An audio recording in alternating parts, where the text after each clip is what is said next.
Have you ever thought about who is the most unpleasant character in Harry Potter? What if it's not Voldemort, but someone even more disturbing?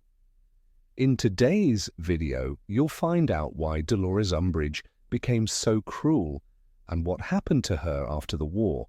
For many fans, Umbridge was the true villain of the series. Unlike Voldemort, who openly embraced his evil nature, she hid behind a mask of politeness and authority. Every act of cruelty she committed was perfectly legal. She never broke the rules, she created them. But why was she like this? What shaped her into the monster that tormented Hogwarts students? Before stepping into the castle, Dolores Umbridge had already built a career in the Ministry of Magic. Born a half-blood, she despised her own background. Her father was a lowly janitor in the ministry, and her mother was a muggle. When her brother was born a squib, Umbridge sided with her father, blaming her mother for tainting their bloodline.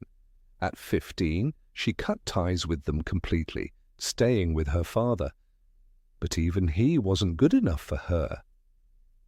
As soon as she climbed the ranks in the ministry, she forced him into early retirement, ashamed of his humble position.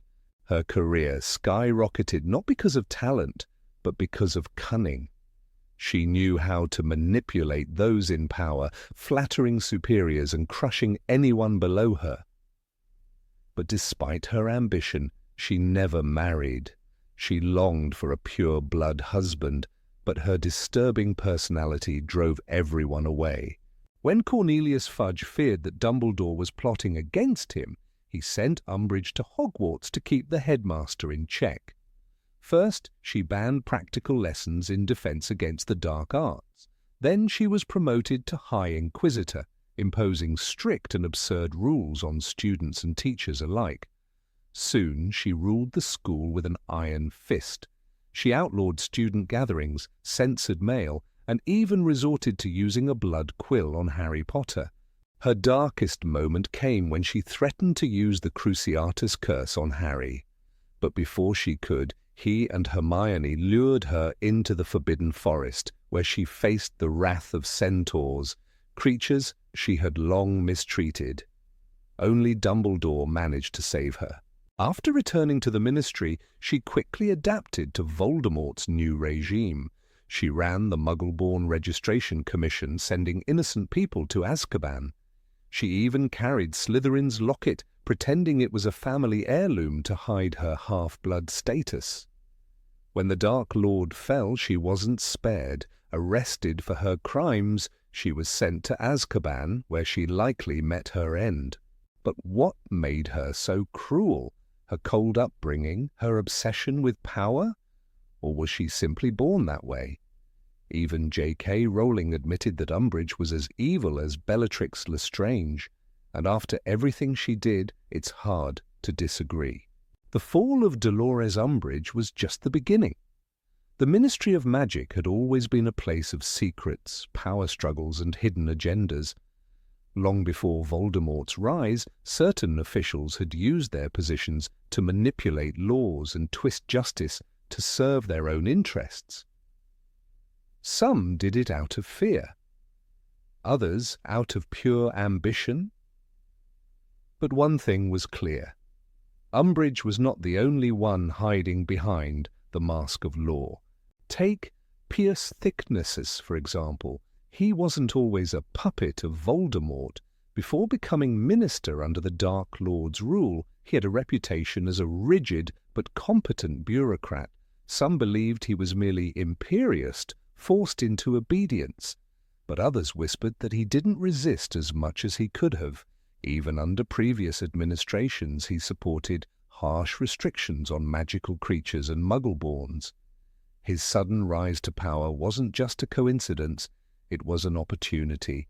Another shadowy figure was Barty Crouch Sr., a man so obsessed with law and order that he turned his own son over to the Dementors. The law must be upheld, he declared coldly, never wavering. But his own hands were not clean. During the First Wizarding War, he authorized the use of unforgivable curses against suspected Death Eaters. He sent people to Azkaban without trials. The Ministry feared Voldemort, and Crouch played on that fear, passing emergency laws that gave him nearly unchecked power. Even Rufus Scrimgeour, the tough and battle-scarred Auror who replaced Fudge, had secrets. He promised to stand against Voldemort, but instead of fighting darkness with truth, he used propaganda. He pressured Harry Potter to become a symbol for the Ministry, even though Harry wanted no part in their games. "You are a symbol of resistance, Harry." "The people need to see that you support us," Scrimgeour insisted. But the Ministry didn't need truth, it needed control. Then there was Ludovix Bagman, the flashy, charming head of the Department of Magical Games and Sports. He smiled at everyone, played the fool, and kept the public entertained. But behind the scenes, he had ties to the Death Eaters. He passed information to Rookwood, a Death Eater working inside the Ministry. When caught, he claimed innocence. "I didn't know what I was doing," he pleaded. The Wizengamot let him go because he was famous. But did he really not know, or did he simply play both sides? After Voldemort's defeat, the Ministry tried to clean up its act. Kingsley Shacklebolt became minister, promising reforms. He removed corrupt officials. He disbanded the Muggle-born Registration Commission.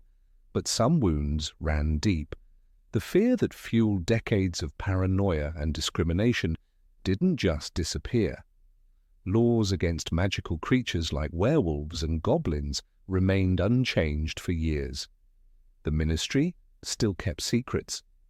And some officials, too powerful to fall, simply adapted to the new regime. What about Umbridge's followers? She wasn't alone. The inquisitorial squad in Hogwarts proved that many shared her beliefs.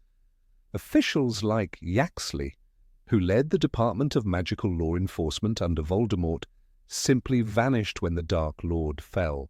Did they flee, or were they still out there, waiting for the next opportunity to seize power?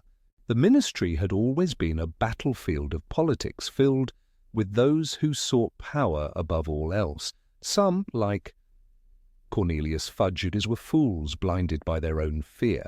Others, like Crouch, believed their actions were for the greater good. But power corrupts, and in a world where laws could be rewritten overnight, how many more Umbridges still hid behind their desks waiting for their moment? The truth was simple. Voldemort didn't create corruption in the Ministry. He just exposed it.